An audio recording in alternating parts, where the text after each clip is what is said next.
트럼프 대통령이 저렇게 탄생이 됐는데 과거같이 아베 총리같이 잘 대응할 수 있겠느냐 상당히 불안해해요. 트럼프가 지금 어떻게 휘두를지 알 수 없는데 일본은 한마디로 참상을 겪을지도 모른다 이 얘기가 이제 나오기도 하고 이시바 시게루 총리의 체제가 제대로 대응을 못하게 되면은 정말 일본은 후진국으로 완전히 전락한다. 2025년의 일본 경제는 어떻게 전망하시나요? 지금 내가 들고 있는 이 글에 보면 지금 이대로는 일본은 잃어버린 40년으로 돌입한다. 이게 개요대학의 교수, 명문대학 교수가 쓰는 글이에요. 이거 보고 있으면요. 와, 놀랍습니다. 놀라워요. 왜 그러냐? 일본은 이거예요. 왜 이렇게 지금 현재 일본이 이렇게 안 좋으냐 하면은 때를 놓친 거예요. 시기를 놓친 거예요. 개혁의 시기를 놓친 겁니다. 근데 왜 개혁의 시기를 놓쳤냐 했더니 80년대에 일본이 너무 잘 나간 거예요. 근데 그게 잘 나가는 이유가 뭐냐 하니까 일본이 생산력이 높아서 일본의 경쟁력이 높아서 잘 나간 게 아니었다는 겁니다. 그럼 왜 잘 나가느냐? 이게 플라자비라는 겁니다.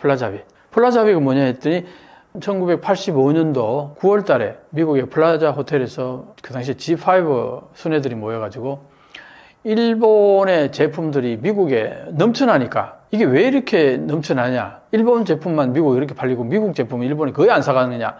이게 환율에 문제가 있다 이렇게 본 거예요. 엔화가 너무 저평가됐다 이렇게 본 거죠. 그러니까 가격 경쟁력이 뛰어난 거죠. 거기에 비해서 달러는 너무 비싸게 책정돼 있고 그래서 플라자 합의에서 환율 조정을 한 거예요. 그래서 벌어진 게 1985년도 9월 달에 1달러당 240엔 하던 것이 정확히 2년 후점에 1987년도 말에 2년 한 2, 3개월 정도 됐죠. 1달러당 120엔으로 뛰었어요. 그 뭐냐? 2년 사이에 정확히 엔화의 가치가 2배로 뛴 거예요. 자, 이렇게 되면 어떤 현상이 벌어지느냐? 대기업 수출하는 대기업들은 완전히 박살난 거죠. 가격이 2배로 뛴 거나 마찬가지입니다. 단순 산수로 계산하게 되면. 그러니까 수출 경쟁력이 팍 급전직하한 거죠. 그런데 일반인들 입장에서, 일본 국내에 사는 일반인들 입장에서는 내 자산이 2년 사이에 달러로 환산하면 2배로 뻥튀기 된 거예요. 그러니까 일반 국민들 입장에서는 내가 급하게 부자가 된 느낌을 갖게 돼요. 그러니까 이게 완전히 그 넘쳐나는 돈이 주식이라든가 부동산으로 막 쏟아져 들어간 거예요. 그 부동산에 투자하니까 부동산 가격은 한 해에 70% 오른 적도 있었어요. 한 해에. 그게 몇 년씩 이어지니까 이거는 한마디로 광풍인 거죠. 그때에 일본에 가면 야마노테선이라는 게 있어요. 도쿄에 가면. 야마노테선 그 안에 있는 그 땅을 다 팔면은 미국 전체를 사고도 남는다는 얘기가 있었어요. 그게 말이 안 되잖아요. 그러니까 한마디로 말해서 과잉 자산이 평가됐을 과잉. 이게 거품이라는 거죠. 여기다가 바늘을 푹 찔러버리니까 이게 푹 꺼져버린 거죠. 자, 그러면 어떻게 되느냐? 여기서 모든 문제가 발생하는 거예요. 내가 많은 사람들이 회사 다니면서 대부분 다 싸게 융자를 받아가지고 땅을 투자했는데 땅이 가격이 올라가니까 내가 부자가 됐잖아요. 그리고 이제 또 내가 집을 짓는 것도 이제 은행에서 돈을 직장만 가지면 마구 빌려줘요. 왜? 빌려줘서 집을 지으면 이거 금방 오를 거니까 또 30%, 2, 3년만 지나면 거의 100% 이상 오른단 말이에요. 그때는 그랬어요. 광풍이지 한마디로. 그러다 보니까 너나 할 것 없이 전부 은행에서 돈 빌려다가 집을 다 지었어요. 자, 그랬는데 이게 너무 심해지니까 일본 정부가 어떤 식으로 했냐. 이거 안 되겠다 해가지고 토지에 소위 말하는 부동산에 갈 돈을 총량제로 정해버린 거예요. 규제를 해버린 거예요. 다른 데 들어가는 돈 비율하고 맞춰가지고 여기에만 비율이 높아지는 걸 통제해버린 거예요. 그러고 그 다음에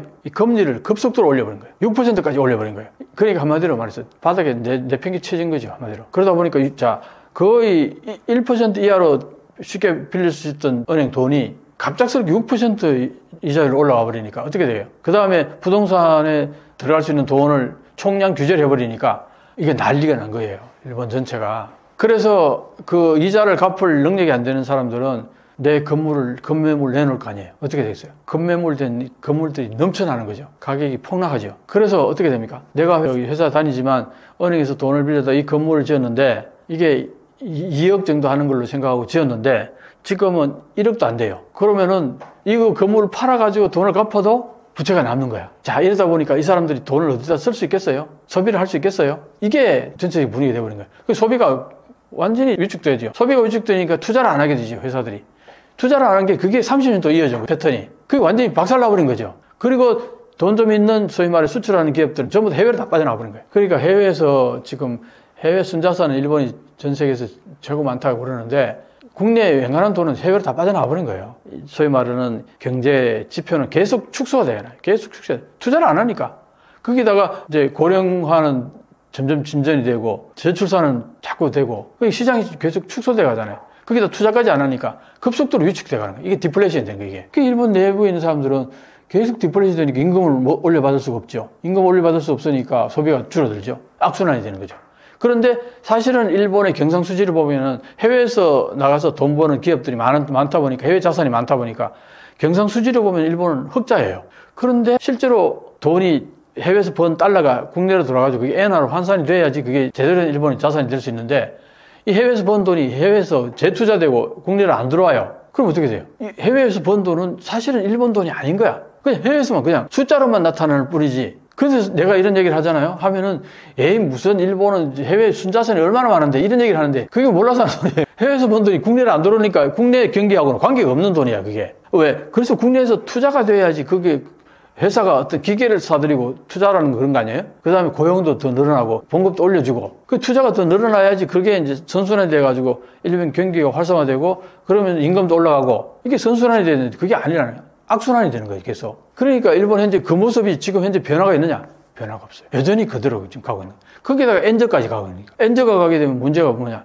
해외 나가서 돈 버는 대기업, 수출 기업들은 떼돈을 벌어요. 왜? 똑같이 1달러를 벌더라도 과거에는 1달러당 105엔밖에 안 돼. 지금 가져들면 160엔 가까이 되니까 수치로는 이 사람들은 3, 4 그냥 돈을 버는 거예요. 일본 국내에 들어서 환산하면은. 그러니까 해외에 나가서 달러 번 사람들은 떼돈을 버는데 국내에 있는 사람들은 특히 중소기업에 있는 사람들은 봉급이 오르지 않은 상태에서 엔저가 되니까 수입 물가는 올라갈 거 아니에요. 그럼 그게 들어오면 물가는 올라갈 거 아니에요. 그럼 물가가 올라가는데 봉급은 여전해. 그럼 어떻게 돼? 실질 임금은 떨어지는 거잖아요. 이게 계속 이어지고 있는 거예요. 지금 계속. 그러니까 어떻게 될 것 같아요? 원래 경제가 어떻게 될 것 같아요? 여전히 좋을 리가 없죠. 그러니까 이 사람은 얘기하죠. 이대로 가면 일본은 잃어버린 40년을 또 이어진다는 거예요. 앞으로 10년 계속 잃어버린 40년으로 간다는 얘기죠. 그런데 여기에서 가장 핵심적인 게 아까 플라자 합의 하나 있었고 그게 한마디로 말해서 자금의 흐름을 완전히 일그러지게 만들어버린 거죠. 부동산 버블이 꺼지면서 그거 정리하는데 시간이 너무 오래 걸려버린 거예요. 빨리 그걸 정리를 했으면 한국이 IMF 때 살아남은 이유가 외부의 힘이 들어가서 한꺼번에 그냥 강제적으로 정리가 돼버린 거예요. 정리가 되고 나니까 거기에서 여러 가지 부작용은 있긴 있었지만 어쨌든 새롭게 스타트할 수 있는 여건이 마련된 거예요. 그래서 한국은 그때 쪽으로도 엄청나게 브로드밴드 막 그냥 깔고 새롭게 출발할 수 있는 기존의 사회망 전부 다 새롭게 싹 정리하고 새롭게 출발할 수 있는 하나의 계기가 된 거예요. 그래서 한국은 그때부터 사실은 급성장해요.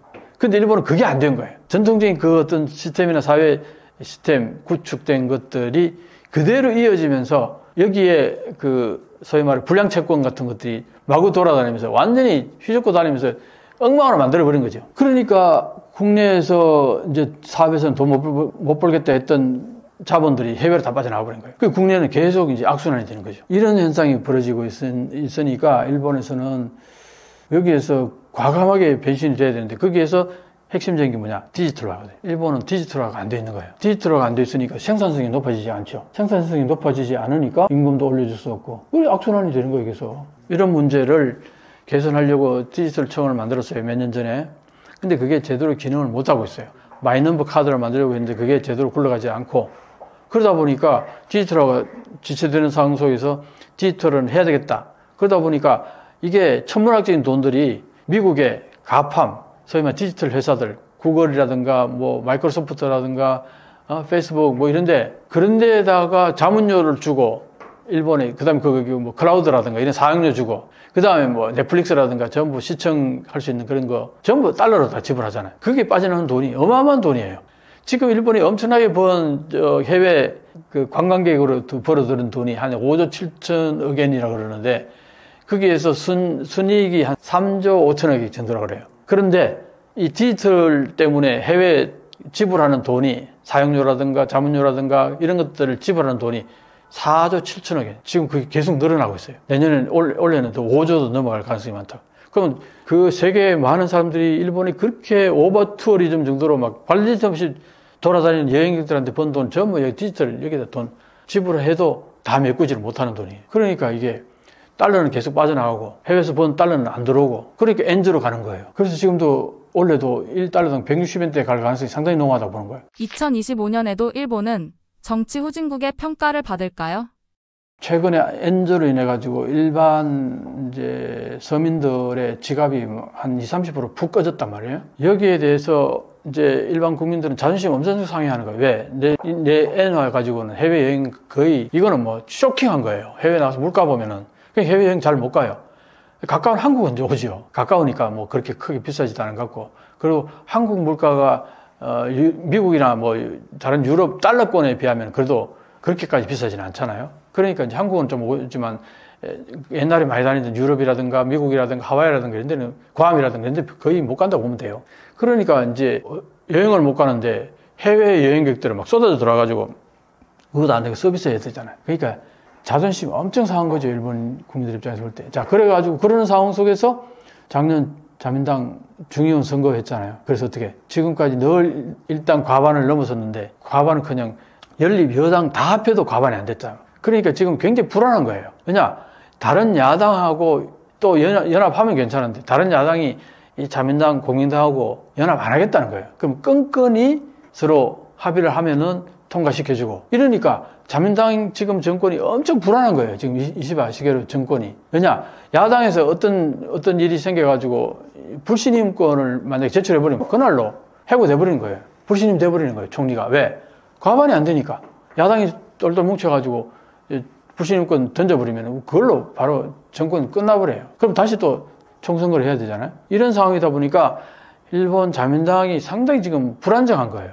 여기에서 강력한 리더십이 나오겠냐고요. 그런데 야당에서 또 이제 안건을 하나 가지고 지금 자민당하고 이거 안 들어주면 절대 너희들하고 같이 못하겠다 이러니까 이거 들어주게 되면은 거기에 세수가 한 8조엔, 9조엔 정도 덜 거치는 그런 안건을 들어달라고 얘기를 하는 거예요. 그럼 그걸 들어주는 순간 세수가 지금 1년에 70조엔 정도 거치는데 한 8, 9조엔 정도 빠져버리면 10몇 프로 정도가 세수가 덜 거치는 거잖아요. 안 그래도 일본 지금 정부의 예산이 예를 들어서 1년에 한 105조, 110조엔 정도 들어가야 되는데 세수가 70조엔도 채 안 되니까 나머지는 전부 채권을 발행한단 말이에요. 국가가 마구 찍어내는 채권 있잖아요. 그게 쌓이면 뭐해? 그게 다 국가 부채가 되는 거 아니에요. 내가 지금 벌어들인 돈은 이것밖에 안 되는데 써야 될 돈은 이만큼 많은 거예요. 그럼 이만한 돈을 계속 빌려서 쓰는 거 아니에요. 지금 일본 정부가 계속 그러고 있는 거예요. 그런데 여기에 또 이 정도의 돈이 세수가 안 거친다. 이 정책을 받아들일 수 있느냐? 받아들이기 힘든 거죠. 자민당 입장에서는. 그런데 그거 안 들어주면은 너희들하고 같이 안 할 거야. 이렇게 얘기하니까 이게 참 지금도 계속 이 얘기가 진행되고 있어요. 그러다 보니까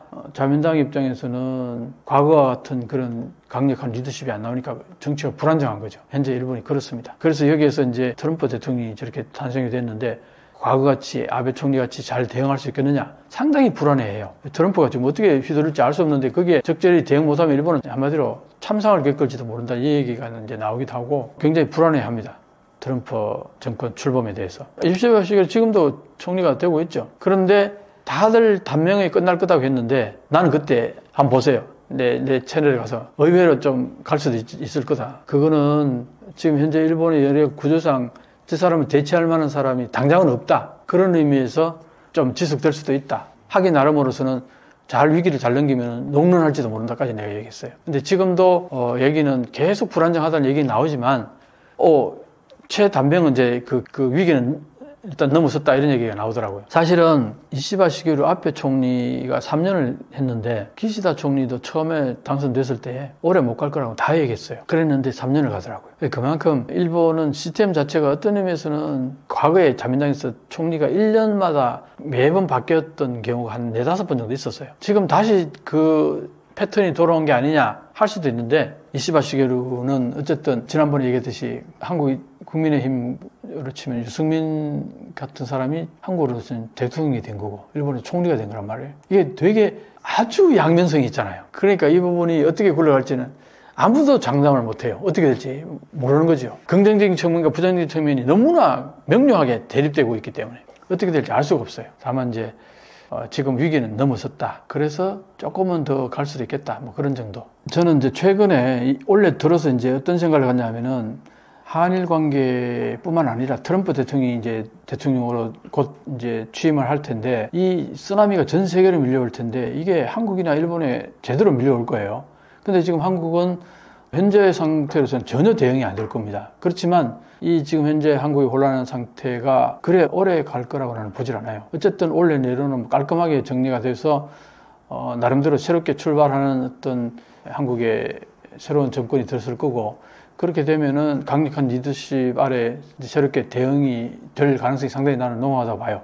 거기에 비해서 일본은 어떠냐 하면은 방금 얘기했듯이 이시바 시게루 총리의 체제가 과반이 안 된단 말이에요. 과반이 안 되다 보니까 끈끈이 야당하고 연계를 해가지고 뭔가 정책을 통과시키고 해야 될 거 아니에요. 근데 어떤 자민당이 통과시키고 정책이 통과가 안 되면 그걸로 정권은 무너지는 거거든요. 그러니까 그런 부분에서 야당하고 계속 해야 되는 이런 불안한 이 정권이 계속 이어질 거다. 그런 의미에서 보면 한일 관계도 앞으로 뭔가를 하려고 그러면 지금 현재 자민당의 이시바 시게루 정권하고 뭔가 할 수 있는 게 그렇게 많지는 않아요. 왜냐하면 정권이라는 게 항상 보면은 강력한 리더십이 있을 때 거기에서 문제 해결이 되는 거지, 정권 자체가 불안정하면은 그게 문제 해결이 잘 안 돼요. 그런 의미에서 한일 관계는 한국에서는 새로운 야당에서 정권이 들었을 가능성이 상당히 농후하고, 그 야당의 입장에서는 한일 관계를 역사 문제 같은 시시비비를 정확히 가리려고 그럴 거고, 그런 의미에서는 한일 관계는 앞으로 상당히 삐걱삐걱하는 여러 가지 요소들이 발생할 거다. 그리고 일본은 당분간은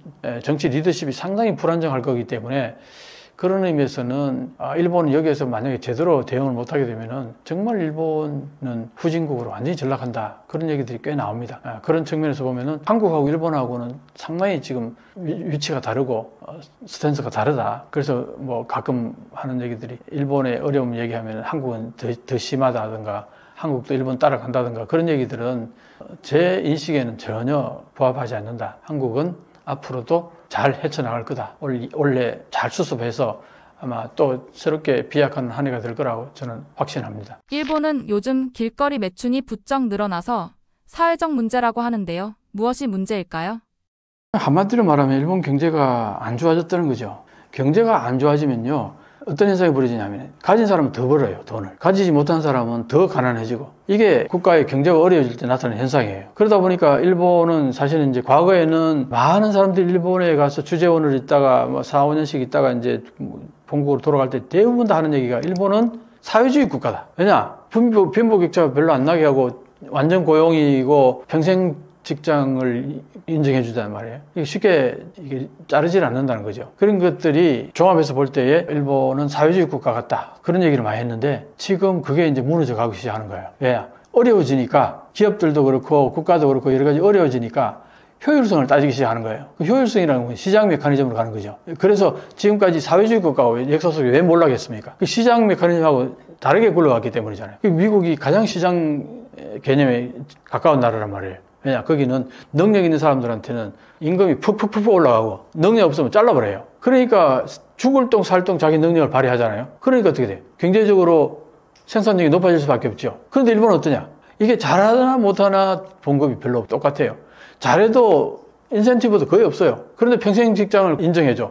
그러면 어떻게 될 것 같아요? 사람들이 능력을 발휘하려고 애쓰지 않죠. 딱 공공기관의 그 어떤 행동 패턴하고 비슷한 거, 일반 기업들이 일본의 사회주의 국가 같은 면에. 그랬던 것이 이제 그게 오랫동안 문제가, 여기에 문제가 있다. 평생 직장, 그 다음에 연공서열, 이 시스템 자체에 문제가 있다.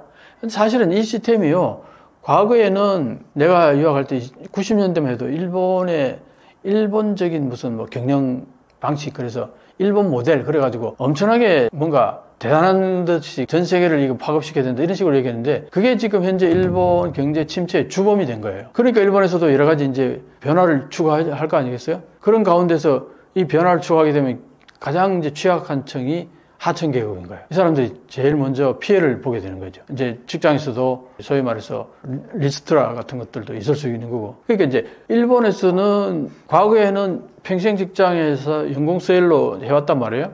이게 이제 문제가 있다는 얘기가 계속 나오는 거예요, 지금 이제. 이 사회주의 국가 같은 개념이니까 여기 생산성이 쉽게 늘어나지 않는다는 문제가 있다 보니까, 그게 사실은 90년대 중후반에 고이즈미 총리가 그 당시에 신자유주의라는 명목으로 이걸 바꾸려고 개혁을 하기 시작한 거예요. 그러니까 국가 소속이었던 것을 민영화한다거나 시장 개념으로 바꿔나가려고 그때 개혁을 많이 했어요. 그걸로 인해 가지고 소위 말해서 철밥그릇 공무원들 엄청나게 숫자를 줄이고, 그래서 일본의 그 국가 기능이 상당히 쇠퇴됐다는 얘기가 많이 나옵니다. 그때 그걸로 인해 가지고. 그래서 그 당시에 팬데믹이 있을 때 있죠. 그때 일본 정부가 제대로 대응 못한 이유가 바로 거기에 있다는 거예요. 보건소를 엄청나게 축소시켜버리고, 그런 과정 속에서 이제 국가 기능이 상당히 위축되면서 그때 코로나 대응을 제대로 못했다. 근데 그런 게 하나의 상징적인 건데 어쨌든 그 뒤로 일본이 여러 가지 개혁을 한다고 하면서 이게 애매하게 개혁이 되면서 사회보장이 젊은 세대한테는 별로 이렇게 적용이 덜 되고, 그리고 일본 사회는 내가 그런 얘기를 자주 하는데 일본 사회는 내각제다 보니까 선거가 잦아요. 총리가 금방 해산하고 총선거를 치르고 이렇게 많이 한단 말이에요. 그게 어떨 때는 짧을 때는 선거 1년 만에 할 수도 있고 2년, 본래는 그 4년이잖아요. 그죠? 국회의원이라는 게. 그런데 임기 다 채우는 경우가 거의 드물어요. 보통 2년에서 2년 반 정도 되면은 어떤 형태로 해산하고 다시 새로 총선거하고 이런 경우들이 많단 말이에요. 그런데 그때마다 선거하러 가는 사람들이 대부분 누구냐? 중장년층들이 대부분 가는 거예요. 그럼 젊은 사람들 왜 안 가냐? 내가 가봐야 뭐 자민당 일당 계속 지배하는 거는 큰 변화가 없고 야당으로 넘어갈 가능성이 거의 없고 뭐 내가 가서 투표하면 뭐하냐? 이렇게 되는 거예요. 젊은 사람들 투표를 별로 안 가니까 어떤 현상이 벌어지냐? 자민당 정권에서는 투표에 소위 말해서 표가 되는 장노년층 정책들만 주로 입안해서, 한마디로 말하면 일본 경제가 안 좋아졌다는 거죠. 거기에만 혜택이 돌아가도록 한 거예요. 그러니까 젊은 층에게는 상당히 혜택이 안 돌아가는 거죠. 그런 것들이 현상이 지금 나타나는 거예요. 그래서 사실은 일본 정부 자체도 예산이 그렇게 넉넉지가 못해서 뭐 부채가 GDP의 265% 가까이 되니까 자꾸 이제 축소될 거 아니에요. 사회보장이라는 것 자체가. 이제 그런 것들이 특히 이제 젊은 층에게는 혜택이 많이 못 들어가는 거예요. 그러다 보니까 젊은 층이 사실은 취직은 한다고 하지만 뭐 직장에 대학교 졸업하게 되면은 평균 직장 구할 수 있는 게 뭐 1.27 뭐 이렇게 얘기하더라고요. 그건 뭐냐? 한 군데는 내가 선택만 하면 반드시 갈 수 있고 또 선택할 수 있는 게 0.27 뭐 이 정도 된다. 0.3.5 대가 이렇게 된다. 이런 얘기잖아요. 그만큼 취직할 의사만 있으면 쉽게 취직하는데 왜 일본의 젊은 사람들이 경제적으로 어려워서 저런 현상을 보이는 사람들이 많으냐? 그 얘기가 결국은 봉급이 너무 낮은 거예요. 대졸 초임만 해도 22만 원, 23만 원 그래요. 그 한국 돈으로 환산하면 얼마 됩니까? 200만 원도 채 안 돼요. 대졸, 대기업 초임이. 한국은 얼마입니까? 한 3, 400원 되죠. 그게 비하면 우리가 300이 돼도 일본에 32만 원 정도 될 거예요. 우리보다 한참 적잖아요. 그러니까 대기업이 그런데 중소기업은 어떻겠어요? 그러니까 그걸 또 뭐라나 손에 쥐게 되는 또 봉급은 또 한 20, 30%는 또 날아가요. 뭐 떼는 게 그렇게 많습니다.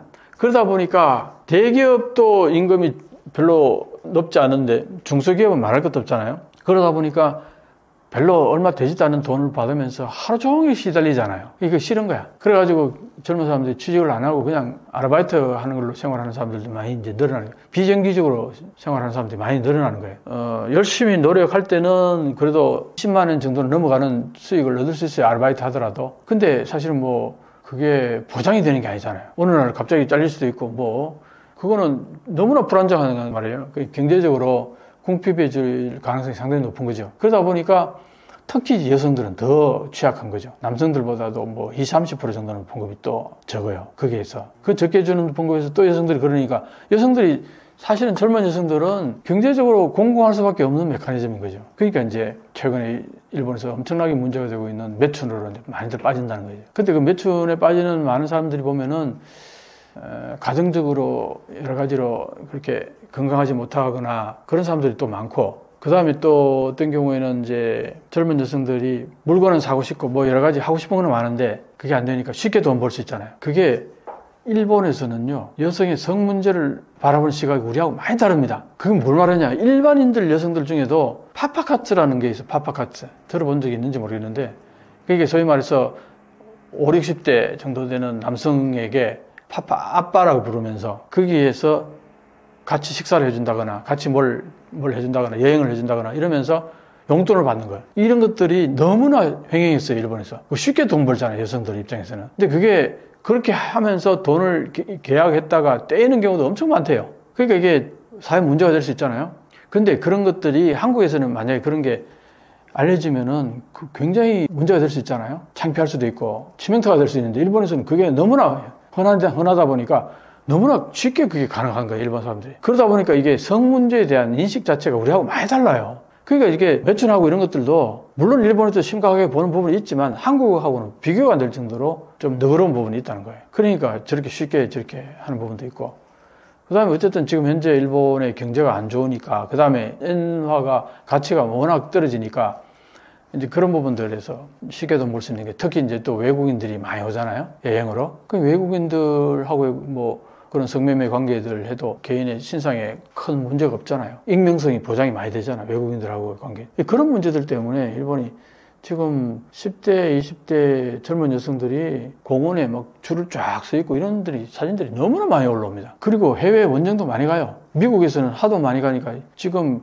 10대, 20대 혼자 미국 여행은 쉽게 못 가요. 웬간하면 그때 다 간다는 거지. 명확하게 무슨 주재원으로서 이제 회사 뭐 취직해가지고 가는 거를 그런 게 없으면은 거의 다 입국 허가가 안 된다는 거예요. 놀랍지 않아요? 일본 여성이 미국에 입국을 못 한다는 얘기가. 아주 놀라운 현상이 벌어지고 있어요. 근데 호주는 그게 아니거든요. 호주는 이 성매매가 합법이에요. 그러다 보니까 호주로 많이 가는 거죠. 여성들이 호주로 많이 가다 보니까 호주에 그런 글 올라왔어요. 한 여성이 이제 가서 그렇게 이제 아르바이트처를 구하려고 하는데 자기 속에서 뭐 간략하게 찌라시 같은 걸 해가지고 뿌릴 거 아니야. 한 50군데 뿌리는데 연락이 겨우 한 군데 정도 왔다는 거예요. 그래서 거기 갔더니 이미 거기에 일본 여성들이 가득 차 있더라는 거예요. 그런 얘기들이 글로 올라와요. 그 정도로 일본 지금 현재 경제적으로 특히 젊은 여성들 입장에서는 경제적으로 상당히 공공하다는 거죠. 일본도 한국처럼 한일전에 목숨 거나요? 과거에 일본이 경제적으로 압도적이었을 때 한국하고 그때는 그렇지 않았어요. 그냥 하나의 게임으로 봤죠, 그냥. 근데 이제 그때 한국은 목숨 걸었잖아요. 그게 뭐냐? 그만큼 경제적인 부분에서는 경쟁이 안 되니까 스포츠에서만이라도 이겨야겠다. 그런 게 이제 작용하는 거죠. 그래서 한국의 과거에는 한일전 그러면은 목숨 걸고 뛰는 듯한 그런 분위기가 있었는데 과연 지금은 어떠냐? 지금은 묘하게 바뀌었어요, 오히려. 한국이 그렇게 목숨 걸고 달려들어야 될 이유가 없어진 거예요. 왜? 웬간한 다른 데서 많은 자존심이 이미 일본을 우월적으로 넘어선 부분들이 많다 보니까 일본의 자존심 상해하는 부분이 별로 없어진 거죠. 과거에는 그렇지 않았다는 거죠. 모든 면에서 일본한테 뒤처지니까 스포츠에서만이라도 이건 공정한 룰에 의해서 움직이는 거니까 우리가 열심히 하면 이길 수도 있잖아요. 그러니까 그때는 이제 죽자 살자 달라붙어서 일본에 웬간하면은 한일전은 꼭 이겨야 된다. 이런 분위기가 굉장히 강했는데 지금은 그런 게 별로 없잖아요, 한국에. 근데 오히려 일본에서 그런 분위기가 나와요. 그건 뭘 말하냐? 분위기가 바뀐 게 한일 역전 때문에 그런 거예요. 한국이 오히려 일본보다 앞서는 부분들이 많고 하니까 일본이 자존심이 많이 상했죠. 그러니까 그걸 이제 하나의 극복할 수 있는 하나의 기제가 스포츠일 수도 있는 거잖아요. 다른 데서는 많이 한국한테 뒤처지고 한국한테 밀리고 하지만 이것만큼 우리가 이기겠다. 옛날에 우리 한국이 한일전을 바라봤었던 그 심리적인 그런 분위기가 일본한테 서서히 조금씩 스며드는 거 아니냐. 그런 맥락인 거죠. 일본은 아직도 독도에 집착 중인가요? 일본은 독도에 대해서 엄청 집착을 하는데 나는 이게 이해가 안 가요. 왜냐하면은 일본 영토를 보게 되면은 해양 영토가 전 세계에서 6번째로 커요. 한국은 내가 볼 때는 한 100위 안에 들어갈까? 진짜 지도를 보면요. 일본의 해양 영토 그 넓은 데에 비하면 한국은 진짜 손바닥만 해요. 그런데 거기에 독도가 조그마한 거 하나 있는데 그것도 일본이 그걸 또 뺏어가겠다 하는 거 보면 일본은 정말 야 이게 염치가 없나 아니면은 이걸 어떻게 바라봐야 되나 이런 생각이 들 때가 한두 번도 아니에요. 그런데 한번 보세요. 일본은 독도만 아니라 주변에 러시아하고도 저 북방영토 쿠릴열도 거기에 영토 분쟁이 벌어지고 있죠. 그 쿠릴열도에 4개의 섬이 있는데 그게 물론 과거에 일본이 살다가 2차 세계대전 다 쫓겨났어요. 2차 세계대전 패하면서. 그거는 이제 그 당시 연합군에 참전하잖아요. 그 참전할 때에 미국하고 뒷거래가 있었어요. 우리가 참전하게 되면은 여기에 쿠릴열도 이 4개 섬 이거는 우리가 탈환하겠다. 옛날에 이게 우리 거였는데 러일 전쟁 때 우리가 뺏겼고 뭐 이런 이제 스토리를 얘기하면서 우리가 되찾아가겠다. 미국이 그래 그렇게 해 이렇게 된 거예요. 그 얘기가 문서 같은 데 나옵니다. 실제로. 그러니까 러시아 입장에서는 씨알도 안 먹게 들어가는 거예요. 왜? 우리 옛날에 러일 전쟁 때 너희들이 이겼을 때 우리 땅 뺏어갔지. 이번에는 우리가 2차 세계대전 때 우리가 성장국이니까 우리가 이거 가져온 거야. 뭐 할 말 있으면 해봐. 이렇게 러시아는 보는 거고. 근데 일본 입장에서는 뭐냐면은 일본 입장에서는 러시아 그 당시에 그 소련하고 일본하고는 불가침 조약을 맺었었어요. 근데 그 불가침 조약을 헌신짝처럼 내팽개치고 연합군 측에 가담해가지고 전투에 자기들을 공격해왔다. 거기에 대해서 일본 사람들은 용서를 못하는 거예요. 비열한 놈들 뭐 이렇게 되는 거죠. 러시아를 바라보는 게. 그러면서 불가침 조약을 헌신짝처럼 깨고 그리고 자기 땅까지 뺏어갔다 이렇게 이제 인식하는 거예요. 일본에서는. 그러니까 이게 보통 문제가 아닌 거죠. 일본 입장에서는. 이 역사 문제는 이거는 또다시 전쟁 아니고는 해결이 안 되는 거예요. 그럼 전쟁했을 때 그러면 일본이 또 더 세가지고 또 뺏어오면 또 뺏어올 수도 있겠죠. 그만큼 이거는 굉장히 연원이 깊어요. 그리고 명백히 그 당시에 일본이 많은 사람이 2만 몇천 명이 쫓겨나왔어요. 그 섬에서. 근데 그 섬이 크기가 제일 큰 섬은 오키나와 섬보다 더 커요. 한국 사람들 대충 이게 잘 몰라요. 일본에서 북방 4개 영토 그러는데 조그마한 섬인 줄 알죠. 근데 그 큰 섬 하나만 해도 오키나와 전체 면적보다 더 넓어요. 그 두 번째 섬은 그 섬보다 조금 적고 그 세 번째, 네 번째는 좀 많이 작죠, 섬이. 그러니까 이 전체를 합하면 오키나와보다도 뭐 한 두세 배 더 넓은 영토인 거죠. 오키나와 우리 생각해봐요. 오키나와가 그 영토보다도 훨씬 두세 배 더 되는 영토를 지금 러시아한테 뺏겼다. 이렇게 이제 일본은 인식하는 거죠. 자, 그런데 독도 얘기하다가 여기까지 온 이유가 뭐냐면은 일본은 여기에도 관련되어 있고 그 다음 저기 센카쿠 제도 있죠. 저 밑에 내려가면 대만 바로 옆에 보면 센카쿠 제도라고 있어요. 거기에서는 중국과 또 영토 분쟁을 하고 있어요. 대만하고 중국이 자기 영토라 그러죠. 뭐 중국 입장에서는 대만이 자기 영토라 그러는 거 대만은 내 땅이니까 그게 삼단논법으로 그건 내 땅이다 이렇게 되는 거잖아요. 근데 거기에 지금 현재 순시선이 왔다 갔다 하는데 일본의 순시선과 중국의 순시선이 동시에 같이 돌고 있어요. 그러니까 뭘 말하고자 이 얘기를 했냐면은 일본의 입장에서는 주변 국가들하고 전부 영토 문제를 가지고 있는 거예요. 그런데 사실 한번 보세요. 러시아나 중국이나 한국이나 지금 힘을 한번 보세요. 지금 중국의 국력이요. GDP가 일본의 4배 넘어갑니다. 러시아는 한국하고 비슷하지만 우리가 뭐 지금 한 2분의 1 조금 못 될 거예요. 러시아도 그렇다 치면은 다 합하면 일본의 한 5배 이상 되는 국가들하고 지금 분쟁을 벌이고 있는 거예요. 일본 혼자서. 이게 과연 일본으로 봤을 때 이게 일본을 상당히 곤란하게 하는 역사적인 하나의 결과물인 거죠. 이 부분을 일본이 앞으로도 계속 주변 이 세계 국가 계속 그 영토 문제를 가지고서 그렇게 계속 사회가 안 좋게 갈 수 있는 그 영향이 되느냐? 내가 볼 때는 그렇지 못하다고 보거든요. 그럼 일본 입장에서는 그나마 그래도 가까운 한국과 잘 지내는 게 좋잖아요. 그리고요, 독도는요, 정말 조그만한 바위 섬에 불과해요. 그런데 센카쿠 제도는 이 독도의 섬의 50배가 넘어요. 그리고 거기 지하 자원이 이라크 석유 매장량 이상으로 그 매장돼 있다고 그래요. 그 다음에 얘기했잖아요. 쿠릴열도의 북방 영토는 지역이 넓기가 오키나와의 두세 배 된단 말이에요. 그럼 독도하고는 비교가 안 되잖아요. 이 양쪽에. 그러면은 일본 입장에서는 세 나라하고 싸우는 것보다는 최소한 한국하고도 사이좋게 지내면서 한국을 오군으로 만드는 게 필요하지 않겠어요? 그래서 한미일 공조는 늘 얘기하잖아요. 그러면서 독도 문제에 대해서 계속 도발한다는 거는 이거는 전략적으로 완전히 잘못된 전략인 거죠. 이런 생각을 일본은 못하는 것 같아요. 그러니까 전략적으로 뭔가 문제가 있는 거죠. 이거는 명백합니다. 한국이 절대 독도 안 뺏길 거예요. 독도에서 만약 무슨 일이 벌어지잖아요. 아마 개박살 낼 겁니다. 한국이. 일본 전토를 완전히 미사일 날려가 초토화시켜버릴 거예요. 한국인들은 독도를 위해서는 그러고도 남을 심리적인 마인드를 가지고 있잖아요. 그걸 일본 사람들이 모르고 지금 요번에요. 윤석열 대통령이 저러고 있는 사이에 이 혼란 틈을 타서 독도를 점령해버리자. 그런 얘기들이 일본에 공공연하게 기사되고 있는 나라가 일본입니다. 저거는 절대 용서할 수가 없죠. 제발 한번 그러라고 그랬어요. 독도를 한번 군사력으로 도발 한번 해보라고 그래요. 한국이 지금 어떻게 대응할 건지 한번 보라고. 메가더 장군을 숭배하는 일본인의 심리는 무엇인가요? 메가더 장군은 일본에서 여성 인권을 상당히 신장시켜줬어요. 2차 세계대전 이전까지 일본의 여성은요, 정말 인권이라는 게 없을 정도로 형편했습니다. 일본에서 우리가 한일 관계에서 특히 위안부 문제가 굉장히 문제가 되잖아요. 이게 왜 이렇게 문제가 되냐 하면 한국의 여성의 그 성 문제를 바라보는 거하고 일본이 여성의 성 문제를 바라보는 차이가 너무나 격렬하게 차이가 나요.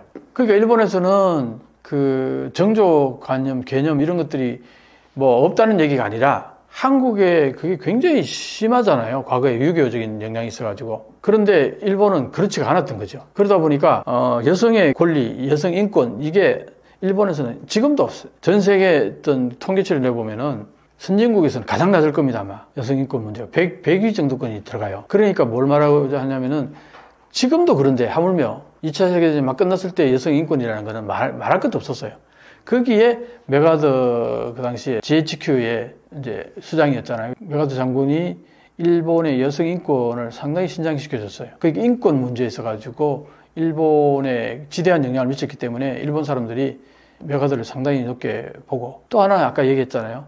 그 국채론을 가지고 내가 설명했잖아요. 그죠? 그 국채론적인 마인드에서 보면은 천황의 위치를 메가더가 차지한 거예요. 그러니까 일본에서는 그 천황을 바라보는 시각이 남다르다. 그 마인드가 그대로 투영이 됐다고 보면 돼요. 그렇게 보면은 메가드가 인기 있는 이유가 금방 이해가죠. 그리고 메가드가 일본을 떠날 때 무슨 얘기를 했냐면은 일본 국민들의 정신 수준은 중학교 청소년 정도 수준이다. 그런 얘기를 했어요. 그게 아주 지금도 회자되어 가서 일본 사람들은 그 부분에 대해서는 상당히 못마땅해 하죠. 근데 명확히 그런 얘기를 했어요. 메가드는. 자기가 이렇게 접해보니까 거의 정신 상태가 중학교 수준 정도더라는 거예요. 앞으로 한일 관계에서 중요한 쟁점은 무엇이라고 생각하시나요? 한국과 일본 관계는 이제 내가 볼 때는 지금 현재로 보면은 지금 정권에서 야당으로 넘어갈 가능성이 상당히 농후하잖아요.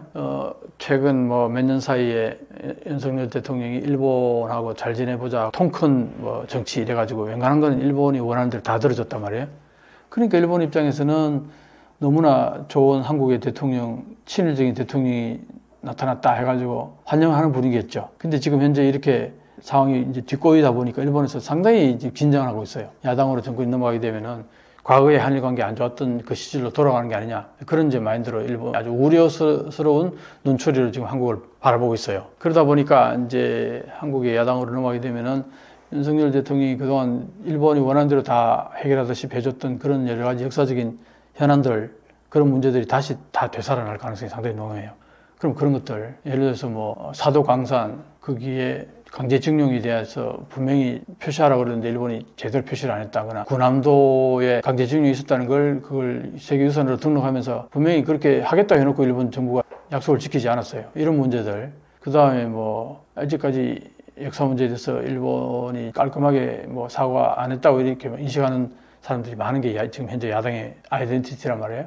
그렇게 보면은 한일 관계는 상당히 어려워지는 부분이 있을 거예요. 분명히 지금보다. 다만 과거하고 다른 게 과거에는 일본이 압도적으로 힘이 강했기 때문에 그냥 눌렀어요. 그냥 뭉갰죠. 한국 정부가 뭐라고 얘기도 한국 국민이 뭐라고 해도 그냥 뭉개버렸어요. 근데 앞으로는 그게 안 될 거예요. 한국의 국력이 예전 같지 않아서. 그렇게 되면 이제 일본 정부 입장에서든 일본 국민들이 어떻게 대응할 건가. 그거는 이제 한일 관계 앞으로 어떻게 될지 아무도 예측할 수가 없어요. 다만 지금보다는 그렇게 썩 매끄럽지는 않을 거다. 그런데 이제 이런 건 있습니다. 지금 현재 일본의 10대, 20대, 30대 지금까지 얘기했듯이 많은 사람들이 특히 여성들이 한국에 대한 인상이 되게 좋아요. 그러다 보니까 한국이 어떤 역사 문제 얘기를 하게 되면은 그 사람들 사실은 교육을 안 받았기 때문에 잘 몰라요. 역사 문제에 대해서. 어느 정도냐면요. 한국이 옛날에 일본한테 식민지를 당했단 말이야? 무슨 그런 일이 있었다는 게 말이 되냐고. 한국이 저렇게 국력이 대단한데 어떻게 일본이 한국을 식민지 했어요? 이렇게 묻는 10대들, 20대들이 있다는 겁니다. 그러니까 그만큼 일본에서는 한일 관계에 대해서 근현대사를 가르치질 않아요. 수업 시간에도 거의 넘어가 버리고. 그러니까 일본에서는 한일 역사 문제에 대해서 잘 모릅니다. 그런데 이제 그런 경우에 한국은 그래도 교육을 제대로 시키잖아요. 역사 문제, 한일 관계. 그러면 이제 국제사회나 어디나 한일 관계 문제 둘이 만나서 얘기 나눌 때 압도적으로 한국이 유리한 거죠. 왜? 한국은 많이 알잖아요. 아는 게 힘인데 일본은 모르잖아요. 일본이 제대로 교육 안 시킨 그러니까 대가를 톡톡히 치러야 될 거예요. 앞으로 장기적으로 보면. 그 역사 교육을 제대로 안 시키는 나라가 제대로 힘을 발휘할 수 있겠어요?